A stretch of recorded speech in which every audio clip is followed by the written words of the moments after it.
This is breaking news from Local 3 News. We begin with breaking news this afternoon. Former teacher at East Lake Academy, Kenya White, has admitted in federal court to trying to get a child to send him explicit photos.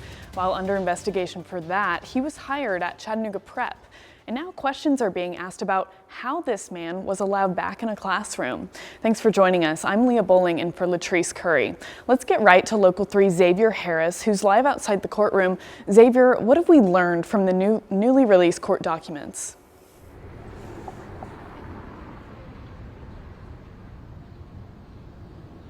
Hey Leah, this case involves two students, both underage, and a teacher who was in a position of power. Kenya White, he formally pleaded guilty in a federal courtroom today on charges of enticing a minor, and it carries up to 10 years in jail. Now, in February of 2023, investigators say White, then a teacher at East Lake Academy, began texting one of his 7th grade students. The boy was just 12 years old. Now, court documents say over a period of a few days, White tried to convince the child to take and send explicit photos. The messages were found on the student's phone and reviewed by Homeland Security.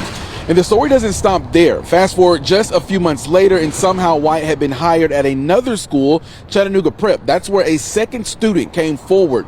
He was only 14 years old and said White was sending inappropriate messages, this time through Snapchat.